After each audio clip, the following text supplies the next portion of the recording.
Good morning from WKYT News. I'm Bill Bryant, and we welcome you to Kentucky Newsmakers. The new year presents new opportunities as we all take stock of where things stand. A little later, changes in the workplace. Human resources expert Brian Simmons will be joining us. We'll talk challenges and team building. But first, the Kentucky General Assembly begins its 2019 regular session Tuesday at high noon. Some familiar issues are hanging around waiting for lawmakers when they get to Frankfort.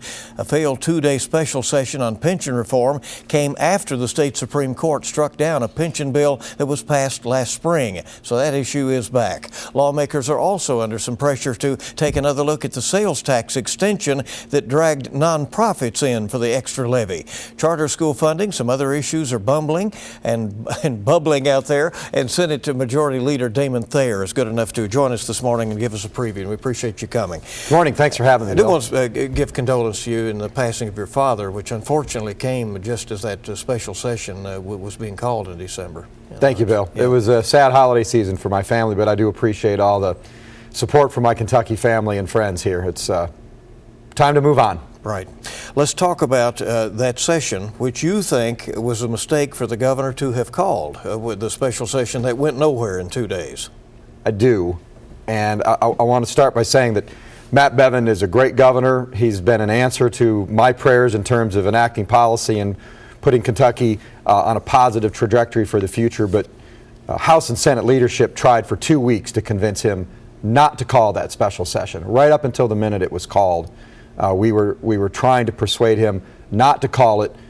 We are committed to dealing with pensions in the upcoming regular session, and I wish he wouldn't have called it. He did, and now that's part of history, and it's, again, time to move on. Your concerns, though, were what ultimately happened, that a bill couldn't be passed. Yeah, I think it was difficult to call legislators in right before Christmas like that without having built a consensus on what we should do. Had the bill been the identical bill in substance to the original Senate Bill 151, it might have passed the House, and I think we have the votes in the Senate to pass it. But the bill was changed, and trying to get consensus on something controversial like that when there are changes just proved to be a bridge too far. The governor says this absolutely has to come back as an issue in this session that is coming up. But after the drama and the protests of last year and the flash of trouble that we saw in that quick session last month, will lawmakers be willing to take up the pension reform again? Well, the governor's right. We do have to deal with this issue. And unfortunately, the Supreme Court overturned a good bill that would help us begin digging out of the hole and stopping the bleeding. The Supreme Court was wrong in its decision, but unfortunately they are the Supreme Court. We're going to have to deal with that. So I hope that legislators are willing to deal with it. I think the lesson that Republicans can take from the elections in November is you can take a tough vote on a controversial issue and get reelected. As a matter of fact, get rewarded for it. I mean, Republicans held on to our supermajority in the House, and we actually gained a seat in the Senate. I mean, there are no Democrats left in the Senate west of I-65 now. So I think that my message to my fellow Republicans is be courageous, be bold, and you will be rewarded by the taxpayers of this state who understand that we are in a crisis situation when it comes to our public employee pensions. But what kind of bill can pass given the public pressure that is out there? The teachers and state employees will be back and demonstrate in the way that they did. There is the legal jungle that is out there that could be pounced on and challenged if something does go through. Well, the Senate Bill 151, first of all, was overturned on a procedural matter that is used by every legislature in the country and has been used in Kentucky for decades. It was not overturned based on its substance. So I think that's kind of a specious argument that the bill could be overturned on substance. I would hope, Bill, that we would at the very least pass the substance of Senate Bill 151 again this session. And I frankly favor going a few steps further and including some of the elements of the original Senate Bill 1 from last year in a new bill. But at the very least, we ought to be able to put new teachers, future teachers, in a hybrid cash balance plan and some of the other components like level dollar funding that were in Senate Bill 151 need to be considered and need to be passed. I think one of the challenges for the public out there is to try to make some sense of two narratives that are out there. Governor Bevin and many Republicans, including yourself, call this a crisis, point to how it's affecting the state's credit rating, say that Kentucky is essentially broke. Democrats, including House Minority Leader Rocky Adkins, former Governor Steve Beshear, say that the reforms that were passed in 2013 will take care of this in the long term if the legislature will meet its obligations. Well, as the sponsor of the 2013 reforms, they dealt primarily with the KRS systems, the state employee system. When we're talking pension reform today, while there still are some tweaks that need to be made to KRS, we're primarily talking about teacher pension. So I would remind former Governor Beshear and Minority Leader Adkins that Senate Bill 2 in 2013 had nothing to do with teacher retirement reforms. So just a little revisionist history on their part. Does the pension system need a dedicated stream of revenue? That is another argument you hear from the Democratic side, in that they're saying, well, if we had money that was dedicated to that and we were not trying to go through the budget process and find the money and cut other things, this would be much simpler. Well, either way, you're going to have to either find new revenue or cut spending somewhere else in order to find the money. No, I don't favor a dedicated stream of revenue, because then you saddle future legislatures, and there's a reason that our General Assembly was set up by the Founding Fathers the way it did, and I don't think it's fair to saddle a future General Assembly elected by the people with a dedicated stream of revenue. I think it should be up to them to make the tough political decisions to make sure that pensions are fully funded, which, by the way, we have done since Matt Bevin was sworn in as governor 3 years ago. We have either funded at the legal required limit, or in the case of the teachers' retirement last year, we overfunded. We put more money in than is required. But that's only part of the solution, Bill. We have to have structural reforms going forward in order to put us on a positive trajectory towards fiscal solvency. It takes both structural reforms and more funding to go into the pensions in order to save the systems. You've made the point already a couple of times here that you said you want to move forward, but if you look back at how we got here in this situation, and that obviously comes to be part of the discussion as well, what was it that caused ultimately this pension situation we're in? There are about a half a dozen different reasons identified by various actuaries. Underfunding is less than 20% of the problem, but there is no doubt that during his 8-year administration, Governor Steve Beshear undersold to the legislature the amount of money that needed to be put into the pensions. And during his tenure as governor, the underfunding of the pensions ballooned. So that's part of the problem.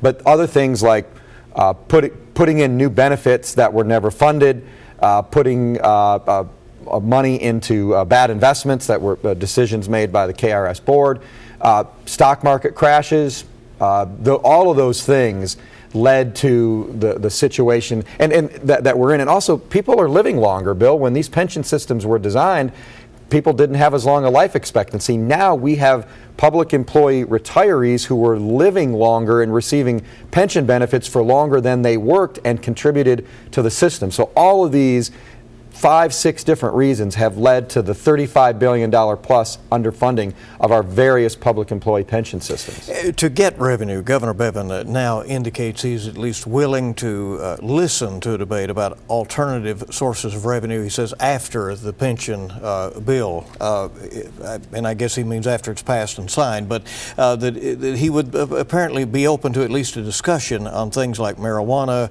or casino legalization. Do you think he's serious about listening to that debate? I don't know. That's something that the governor can speak to, but I'm not for marijuana legalization, and I don't think, first of all, I'm not for recreational marijuana, and it's not going to pass. Second of all, medicinal marijuana, I'm a qualified no on that. If there were scientific studies that proved that it could remedy the ailments that the proponents discuss, I would consider it, but right now I'm a qualified no. But how do you make money on that? We don't tax pharmaceuticals in Kentucky. So on one hand, advocates are saying pass medicinal marijuana because it will help people, but secondly, they're saying, oh, it can help solve our pension problems. Well, we don't tax pharmaceuticals, so you'd have to have a major straying from current philosophy in order to do that. And look, casino gambling, that's a dead issue. It's not going to pass. I tried it in 2013. I carried 2012. I carried Governor Steve Beshear's bill. I'm the only senator ever to get a casino gambling bill to the floor of the Senate for a vote. It failed. I'm not willing to tackle it again. And frankly, I don't think we can gamble our way to prosperity anyway. So, Senator, to get the extra revenue for pensions, it softened at least some of the cuts from state government last year. Lawmakers extended the sales tax to some services, and then it ended up going on some charities. It ended up going on tickets to some events that you've heard a lot about, I know, from the public. Will that be addressed by the legislature? First of all, I want to also point out that we cut the personal income tax rate from 6 to 5%. We're moving away from taxing production and income to taxing consumption. That's what states like Indiana, Tennessee, Texas, and Florida are doing, and that's where all the jobs are being created. So we took the first step on tax reform, and I think it was a good first step. Secondly, on the nonprofit charitable taxes, that wasn't something that the legislature did. That is the result of another poor Supreme Court decision. We're going to have to fix it this session, and I suspect that we will. Speaker David Osborne has a bill on that. We're meeting on the details, and that'll be one of the priorities is cleaning up that little mess created by our friends on the Supreme Court. Of course, if it's fixed, you'll lose that revenue as well, right? That's correct. Yeah. So will that have to be balanced on the other end in some way? Be pretty tough to do that because it would require a supermajority during this short session. So that'll probably be something we'll have to address next year when we do the budget. Kentucky's passed charter school legislation that sets up a framework for them to operate, but there is no public money to operate them. Do you see the legislature tackling that? I would like to put money in the budget for charter schools funding, but I don't predict that we will open up the budget. We would have to open up the budget again, require a 3/5 supermajority to do that. That's ingrained in our Constitution during this off-year session. If we do open up the budget, I do favor doing some charter school funding, but I don't see that happening until 2020. A piece of legislation that you are championing is a school safety bill that would come through. Again, it's yet to be determined if you'll get into the budget and get money to fund some of what is being recommended, but what would that bill do? Well, we convened a bipartisan traveling working group led by Senator Max Wise and Representative Bam Carney, both from Taylor County. And it traveled around the state, gathered opinion on school safety, and we're going to be looking at the recommendations of that working group and incorporate them into Senate Bill 1, which will be the school safety bill. And that'll be one of the Senate and House's priorities this session.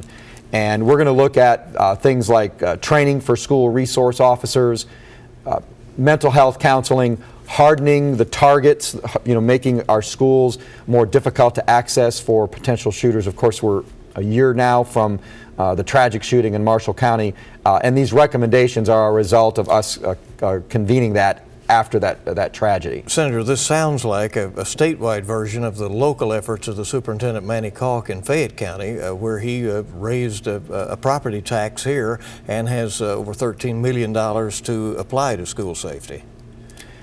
And you think that that tax went through too easily, by the way, you've said. I think it's too easy for school boards to raise taxes. I think it's too easy for other unelected special districts like library boards to raise taxes. That's something that I've championed for many years. I'm working with Senator Ralph Alvarado and Representative Stan Lee on that.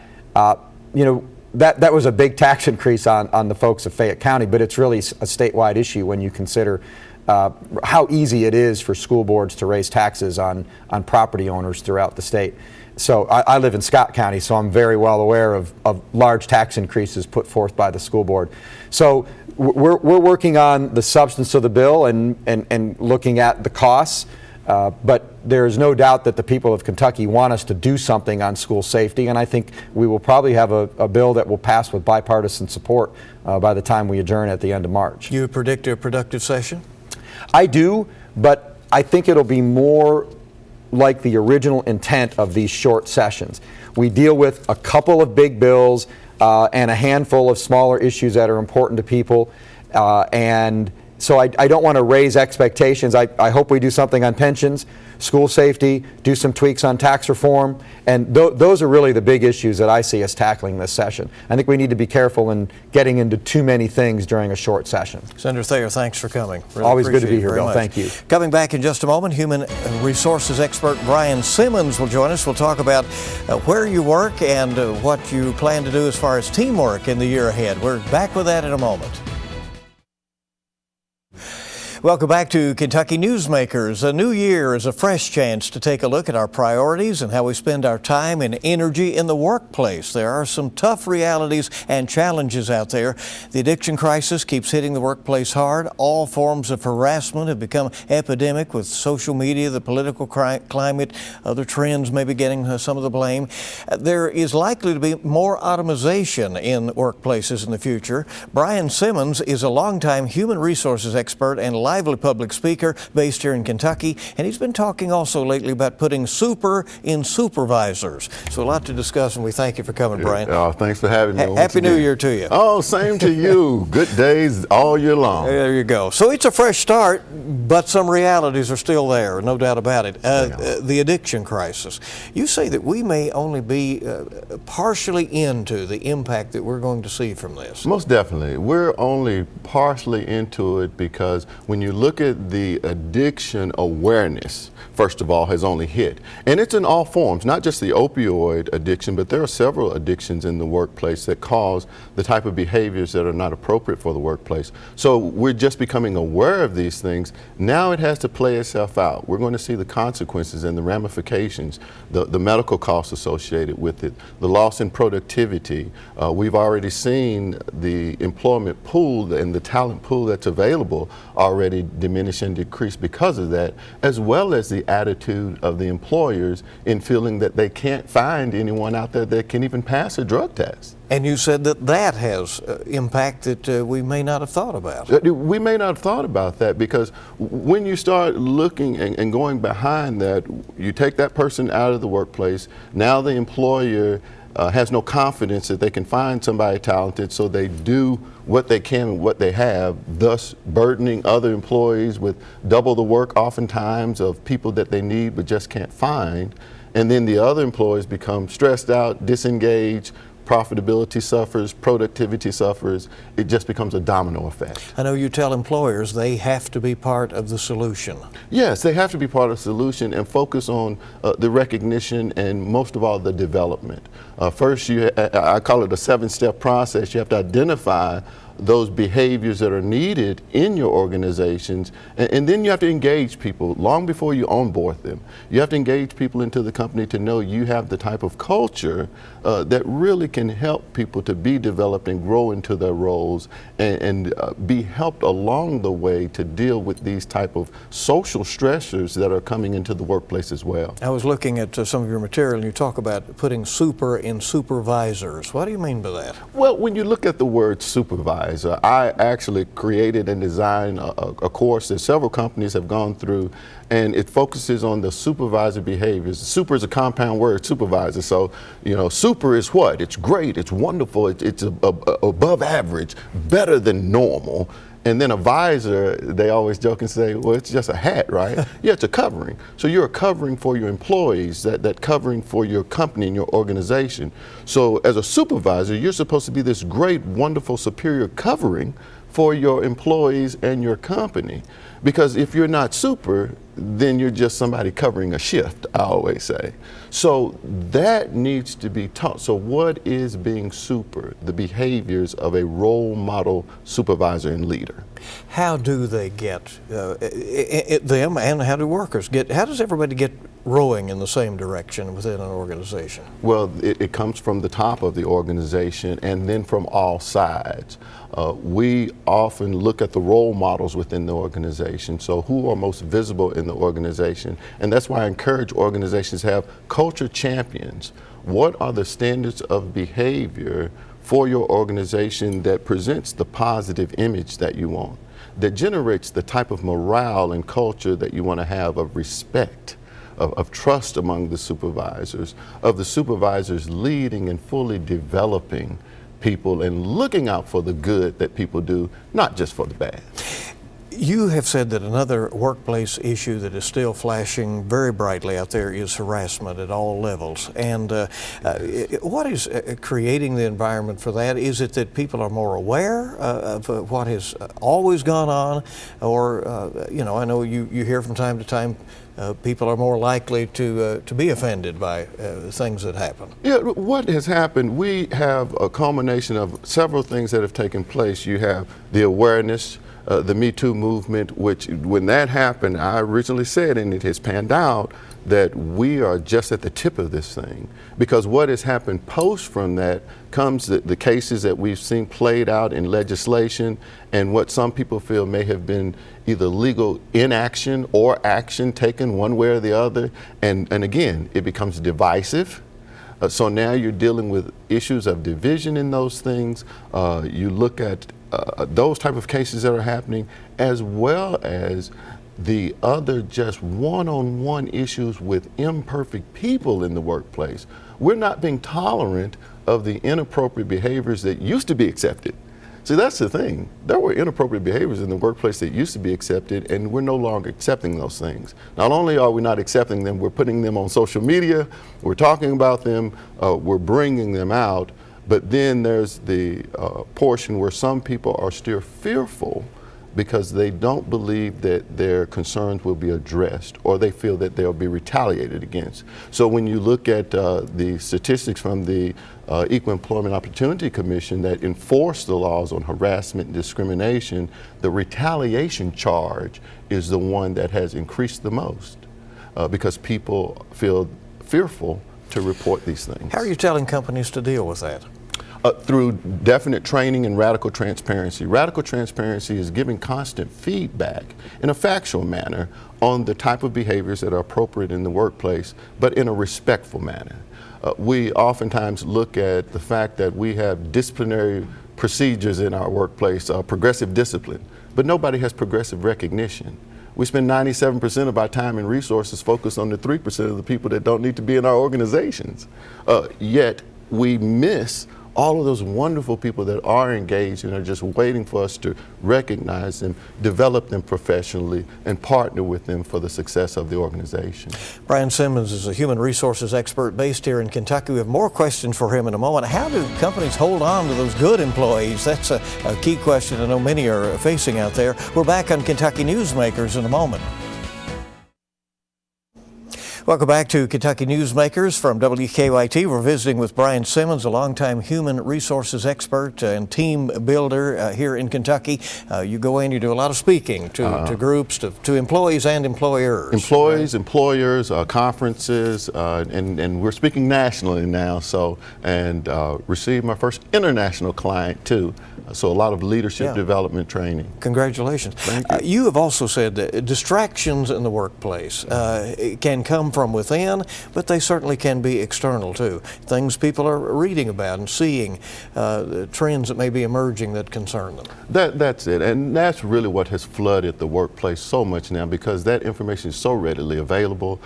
We have our smartphones and smart devices with us 95% of the time, and the other 5% we're stressed out because we can't find it.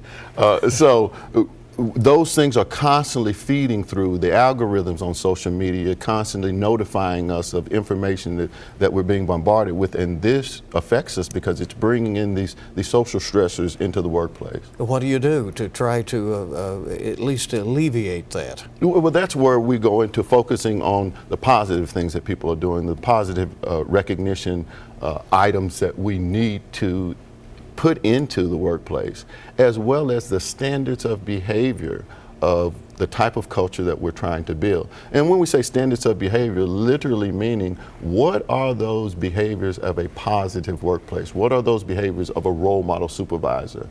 And behaviors down to they smile. They speak in a pleasant tone of voice. How do they show respect? What does respect look like? What does honesty look like? what does legendary leadership look like, and then teaching those behaviors and developing those type of skills. Brian, on the horizon, a lot more automation, and that's an area that some employees are concerned about, potentially, taking over their job and that sort of thing. You have sort of seen the future. I have. Because you keep an eye on this. Yes. What should people be thinking about? How do you prepare for that? Well, you prepare for it by honing your skills in line with the developing and the emerging technologies. There's emerging technology coming out that will impact training and development to the point of augmenting reality to create training environments without having to go into the physical environment. And those are the type of things that will have to be embraced. Now, it will require investment. So there are investment dollars that need to be put into the emerging technology within the companies, the human resource databases and information systems, the human capital management systems that need to be in place, really help to make things more efficient, more secure even, but to resist it will be futile, as they say. This is coming, and HoloLens units where holographic images being projected into reality is all a reality now. Great companies obviously want to retain their good employees. What should they do to continue to strengthen and build their team? Less than a minute now. Less than a minute, we talk positive impact. The companies themselves have to have a positive image. What do people see of the company? Are they staying compliant? Are they generating the M in impact, the type of morale and culture that people want to be there? Are they productive? Are they a winning company? Are they managing their finances and being fiduciary responsible? The attitude, is it positive or negative? Knowing that it can only be one or the other. If you're in the middle, then you're negative. And it's just negative. It's positive or negative. And then the communication has to be effective communication in the organization and teamwork. Brian Simmons, thanks for coming, as always. All right, Appreciate it. thank you for having me. Thank you for joining us for this edition of Kentucky Newsmakers. We'll see you bright and early this week on the morning news, and you make it a good week ahead.